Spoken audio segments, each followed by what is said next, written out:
ইহুদি আলেমরা তখন বলল, কথাবার্তা, চাল চলন, চলাফেরা আর লেনদেন সবকিছু শুনে তো মনে হয় এটা সাধারণ মানুষের চরিত্র হওয়ার কথা না।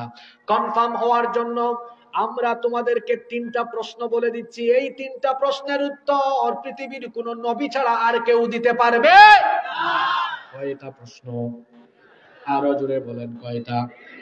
এই 3টা প্রশ্ন গিয়ে তাকে করো, যদি জবাব দেয় তাহলে সে সত্যিকারের নবী, যদি জবাব দিতে না পারে তাহলে সে নবী না। তখন তারা প্রশ্ন শিখায় দিল। 1 নাম্বার প্রশ্ন হলো, তাকে গিয়ে বলবা গুহাবাসী ওই 7 যুবক আসহাবে কাহাফ, এদের ঘটনাটা তোমাদেরকে শোনাতে বলবা। 2 নাম্বার প্রশ্ন হলো, এক ব্যক্তিকে আল্লাহ পৃথিবীর পশ্চিম থেকে পূর্ব দিগন্ত পর্যন্ত সফর করিয়েছে, সেই বাদশাহ সম্পর্কে তোমাদেরকে তথ্য দিতে বলবা। 3 নাম্বার প্রশ্ন হলো রূহ কি। তবে কোন কোন মুফাসসির এই 3 নাম্বার প্রশ্নের ব্যাপারে আপত্তি করেছেন। কেউ কেউ বলেছেন যে 3 নাম্বার প্রশ্ন ছিল খাদির আলাইহিস সালামের ব্যাপারে, যাকে আমাদের দেশের মানুষ বলে খিজির আলাইহিস সালাম, কিন্তু হাদিসে তাকে বলা হয়েছে খাদির। আরবিতে খাদির শব্দের অর্থ হলো সবুজ। তাকে খাদির এই জন্য বলা হতো, তিনি যেই জায়গাতে যেতেন বসতেন ওই জায়গাটা তখন সবুজের সমারোহে ভরে যেত। আরো আসতে বলেন সুবহানাল্লাহ। এই ইহুদিরা কাফির 2 নেতাকে প্রশ্ন শিখিয়ে দিয়েছে কয়টা? আরো জোরে বলেন। যুবকরা আছে না ঘুমাই গেছে? এই 2 কাফের নেতা মক্কায় ফিরে আসলো। মক্কায় ফিরে এসে তারা তাদের অন্যান্য নেতাদেরকে বলল, ইহুদিরা আমাদেরকে 3টা প্রশ্ন শিখিয়ে দিয়েছে, এই 3টি প্রশ্নের মাধ্যমে আমরা কনফার্ম হতে পারবো। তারা তখন নবীজির কাছে গেল। নবীজির কাছে গিয়ে বলল, মুহাম্মদ, আমরা বলি সাল্লাল্লাহু আলাইহি ওয়াসাল্লাম, তুমি যদি 3টা প্রশ্নের উত্তর দিতে পারো তাহলে আমরা মনে করব তুমি সত্যিকারের নবী। আর যদি তুমি 3টা প্রশ্নের উত্তর দিতে না পারো তাহলে আমরা মনে করব তুমি আমাদেরকে যা বলো সবকিছু বানায়া বানায়া বলো। তুমি যে কোরআন শোনাও সেটাও তুমি আমাদেরকে বানায়া বানায়া শোনাও। নবীজি তখন বললেন, ঠিক আছে, তোমাদের যে 4টা প্রশ্ন আছে সেই 3টা প্রশ্ন তোমরা করো, যেই 3টা প্রশ্ন এনেছো। তখন তারা 3টা প্রশ্নই করলো। নবীজি ইনশাআল্লাহ না বলে বললেন, ঠিক আছে, আগামীকাল তোমাদের 3টা প্রশ্নের জবাব দিব। নবীজি মনে মনে ভেবেছিলেন, জিবরিলের সাথে তো আমার নিয়মিত দেখা সাক্ষাৎ কথাবার্তা হয়, তো তারা 3টা প্রশ্ন করেছে, জিবরিল এসে নিশ্চয়ই আমাকে এই উত্তরগুলো জানিয়ে দিবেন। আল্লাহ জিবরিলের মারফতে ওহী পাঠাবেন, তাদের 3টা প্রশ্নের জবাব দিয়ে দিব। কিন্তু তিনি ভুলবশত ইনশাআল্লাহ বলতে ভুলে গেলেন। বললেন, ঠিক আছে, তোমাদের 3টা প্রশ্নের জবাব আমি আগামীকাল দিব।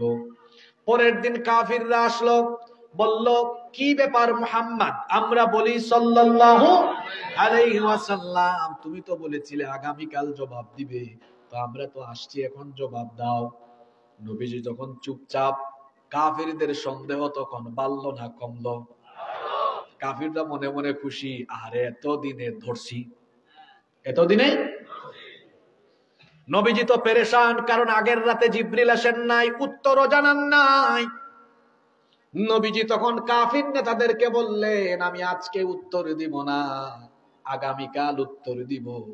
কাফিররা পরের দিন আসলো, সেদিনও নবীজি চুপচাপ। কাফিরদের সন্দেহ এবার আগের চেয়ে আরেকটু বাড়ছে না কমছে? নবীজি সেদিনও বললেন না, আজকে উত্তর দিব না, আগামীকাল দিব। নবীজির পেরেশানি বেড়ে গেল, চিন্তা বেড়ে গেল, কেন আল্লাহ আমার কাছে জিবরিল পাঠান না, কেন আল্লাহ আমাকে এই 3টা জবাব জানান না। কাফিররা পরবর্তী দিন আসলো, নবীজি সেই দিনও চুপচাপ।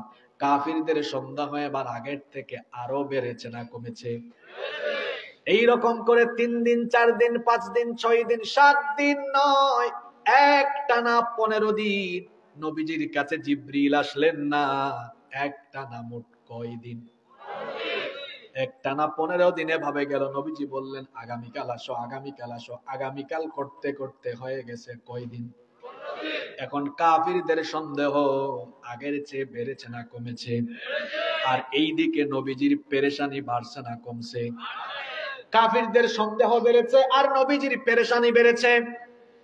15 দিন পর্যন্ত যখন দেরি হয়ে গেল, কাফিররা নবীজির ব্যাপারে আজে বাজে কথা বলা আরম্ভ করলো। নবীজির ব্যাপারে যদি আজে বাজে কথা বলা হয়, বরদাস্ত তিনি করেন না। জোরে বলেন, তিনি কে? 15 দিন পরে এবার 3টা প্রশ্নের জবাব দিয়ে আল্লাহ তাআলা পূর্ণাঙ্গ একটি সূরা নাজিল করলেন, যে সূরার ভিতরে সব প্রশ্নের জবাব দিলেন। আর 15 দিন পর্যন্ত দেরি হলো কেন? দেরি হওয়ার কারণটাও আল্লাহ জানায় দিলেন। আল্লাহ তাআলা দেরি হওয়ার কারণটা জানালেন, ওয়ালা তাকুলান্না লিশাইইন ইন্নী ফাইলুন যালিকা গাদান ইল্লা আইয়াশা আল্লাহ। আল্লাহ তাআলা বললেন, ও নবী, আগামীকাল আমি করব, এই রকম কোনো কথা বলবেন না ইনশাআল্লাহ বলা ছাড়া। কারণ আল্লাহ যদি আপনাকে না বলান, আল্লাহ যদি না করান, তাহলে কি বলা বা করা সম্ভব হবে নাকি? তাহলে এখান থেকে বোঝা গেল নবীজি নিজে থেকে কিছু বলেন না, নিজে থেকে কিছু জানান না, সেটাই বলেন, সেটাই জানান। আল্লাহ যা বলান, আল্লাহ যা জানান।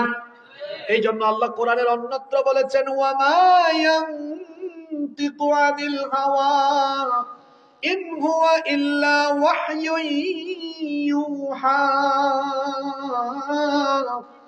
আমার নবী তার প্রবৃত্তির অনুসরণ করে কোনো কথা বলেন না, যা বলেন সব হলো ওহী। আর ওহী যার তরফ থেকে আসে তিনি কে? 15 দিন দেরি হলো কেন সেটা আল্লাহ জানালেন। বললেন, নবী কোনো কিছু বলবেন, করবেন, আগামীতে কোনো কিছু করবেন বা বলবেন, এই জন্য বলতে হবে ইনশাআল্লাহ। এখান থেকে আসেন একটা শিক্ষা প্রথমে নেন। যুবক, ছাত্র, তরুণ যারা আছেন, ভাইরা, আপনাদের জবাব যেন চাচাদের চাইতে বড় হয়। ভবিষ্যতে কোনো কথা বলবো, কোনো কাজ করব ইনশাআল্লাহ। তবে একটা দুঃখজনক ব্যাপার হলো, আমাদের দেশে আলহামদুলিল্লাহ আর ইনশাআল্লাহ সঠিক ব্যবহারের চাইতে অপব্যবহার বেশি হয়। এটাও ঠিক না? অপব্যবহার কেমনে হয় বলবো? আগামী মাসে আমার একটা সিনেমা মুক্তি পাচ্ছে ইনশাআল্লাহ। সঠিক ব্যবহার না অপব্যবহার? গত মাসে আমার 3টা গান রিলিজ হয়েছে, আলহামদুলিল্লাহ। আলহামদুলিল্লাহ, সঠিক ব্যবহার না অপব্যবহার? দোস্ত আশিস, আগামীকাল নাচের কনসার্টে, গানের কনসার্টে যাব ইনশাআল্লাহ। দোস্ত আজকে তো 31st নাইট, রাত 12টার সময় খেলা হবে ইনশাআল্লাহ। সঠিক ব্যবহার না অপব্যবহার? এরকম অপব্যবহার করা যাবে? জোরে বলেন, করা যাবে? যুবক ভাইদেরকে, ছাত্র ভাইদেরকে বলছি, ভাই, আমাদের কথাবার্তা, চাল চলনে, লেনদেনে, উঠা বসায় সবকিছুতে যেন ইসলামী তরবিয়ত, ইসলামী সংস্কৃতি ফুটে উঠে। আমি কালকে কিছু করব, আগামীকাল কিছু বলবো বা করব, আল্লাহ তৌফিক না দিলে হবে? এই জন্য বলবো ইনশাআল্লাহ। আবার আমাদের দেশে অনেকে আছে, জিজ্ঞেস করি, ভাই কেমন আছেন? কয় ইনশাআল্লাহ ভালো আছি। আপনারা শুনছেন কিনা? সফরের কারণে এই অভিজ্ঞতা হয়েছে। বিভিন্ন জায়গায় দেখেছি, অনেক মানুষকে জিজ্ঞেস করেছি কেমন আছেন, কয় ইনশাআল্লাহ ভালো আছে। এটা কি ইনশাআল্লাহ হবে না আলহামদুলিল্লাহ হবে? অনেককে জিজ্ঞেস করি, ভাই কেমন আছেন? কয় আছি তো। অথবা বলে হ্যাঁ ভালো আছি। না, আপনি ভালো আছেন না, আপনাকে ভালো রেখেছেন তিনি কে?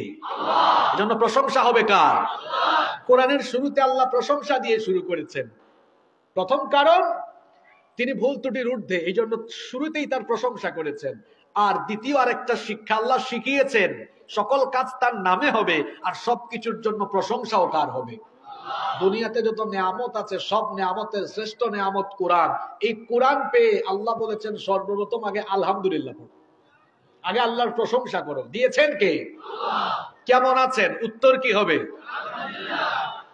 কক্সবাজারে গিয়েছে, সুন্দরবনে গিয়েছে, গিয়ে তারপরে বলে ওয়াও। এটা কি ওয়াও হবে না সুবহানাল্লাহ হবে? Wow, fantastic, amazing. এগুলো বলে, বলে কি বলে না? সুন্দর দেখে সুন্দরের প্রশংসা করা যাবে না, কারণ সুন্দরের প্রশংসা হয় না, সুন্দরের কারিগরের প্রশংসা হয়। আর সকল সৌন্দর্যের কারিগর যিনি, তিনি কে? জোরে বলেন, তিনি কে? সব প্রশংসা হবে কার জন্য? প্রশংসা সবই কেবল তোমারই রব্বুল আলামিন, দয়ালু মেহেরবান করুণা ফুরান, আর কেহ নয় তুমি মালিক, শেষ বিচারের দিন, শেষ বিচারের দিন। আলহামদুলিল্লাহ পড়েন। কেমন আছি? আগামীকাল যাব,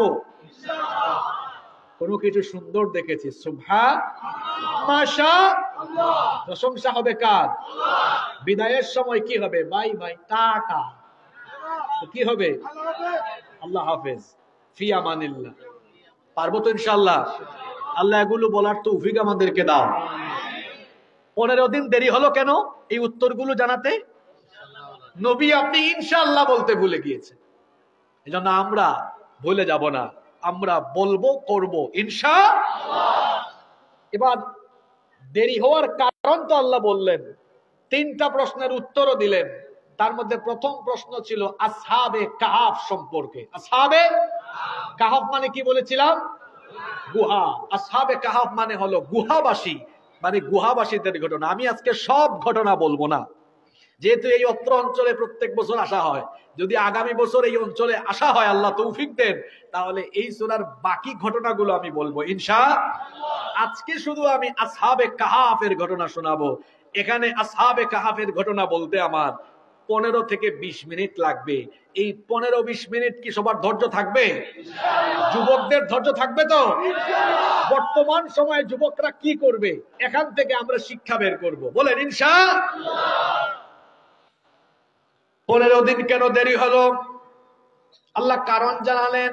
এরপরে আল্লাহ বললেন, নবী গো, তারা আপনার কাছে আসহাবে কাহাফের ঘটনা জানতে চেয়েছে, আমি আপনাকে আসহাবে কাহাফ সম্পর্কে জানিয়ে দিচ্ছি। আপনি হয়তো প্রশ্ন শুনে মনে করেছেন সেটা বড় আজীব কোনো ঘটনা হতে পারে। এই জন্য আল্লাহ তাআলা এই সূরার 9 নম্বর আয়াত থেকে 26 নম্বর আয়াত, 9 থেকে কত? 9 থেকে এই আয়াতগুলোতে এই কাহিনীর ডিটেইলস বর্ণনা দিলেন। আর কাহিনী শুরু করার সময় আল্লাহ নবীকে বললেন, আম হাসিবতা আন্না আসহাবাল কাহফি ওয়ার রাকিবি কানু মিন আয়াতিনা আজাবা। আপনি হয়তো ধারণা করছেন, আম হাসিবতা, আপনি হয়তো মনে করছেন, আন্না আসহাবাল কাহফি ওয়ার রাকিমি কানু মিন আয়াতিনা আজাবা,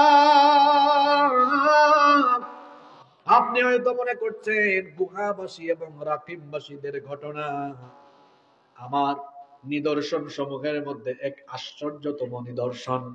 নবী গো, তারা আপনাকে ওই ঘটনা সম্পর্কে প্রশ্ন করেছে, আমি এই ঘটনার সামান্যতম ইঙ্গিত দিব না, বরং এই ঘটনাটা আমি কিভাবে আপনার কাছে বয়ান করব শোনেন। আল্লাহ তাআলা তার হাবিবকে জানিয়ে দিলেন, নাহনু নাকুসসু আলাইকা নাবাহুম বিল হক ইন্নাহুম ফিতয়াতুন আমানু বিরাব্বিহিম ওয়াজিদনাহুম হুদা। আল্লাহ বললেন, তারা ঘটনা জানতে চেয়েছে, নাহনু নাকুসসু আলাইকা নাবাহুম বিল হক, তাদের ঘটনা আমি আপনাকে সত্য সহকারে শুনিয়ে দিচ্ছি। তারা যে ঘটনা জানতে চেয়েছে, ঘটনাটা কাদের এবার শোনেন। ইন্নাহুম ফিতয়াতুন আমানু, ইন্নাহুম ফিতয়াতুন, নিশ্চয়ই তারা ছিল কয়েকজন যুবক। ইন্নাহুম ফিতয়াতুন, নিশ্চয়ই তারা ছিল কয়েকজন যুবক। ভাইয়ের আমার দিকে তাকান, নিশ্চয়ই তারা ছিল কয়েকজন। এই যুবকরা ঈমানদার না বেঈমান ছিল? আল্লাহ বলছেন, আমানু বিরাব্বিহিম, তারা তাদের রবের উপরে ঈমান এনেছিল। আমাদের রব যিনি, তিনি কে? আল্লাহ বলছেন, তারা যে যুবকদের কথা জানতে চেয়েছে, ইন্নাহুম ফিতয়াতুন, তারা কয়েকজন যুবক, আমানু বিরাব্বিহিম, ওই যুবকগুলো তাদের রবের উপরে ঈমান এনেছিল, আর তাদের ঈমান আমার কাছে এত পছন্দ হয়েছিল, ওয়াজিদনাহুম হুদা, আমি তাদেরকে হেদায়াত বৃদ্ধি করে দিয়েছিলাম।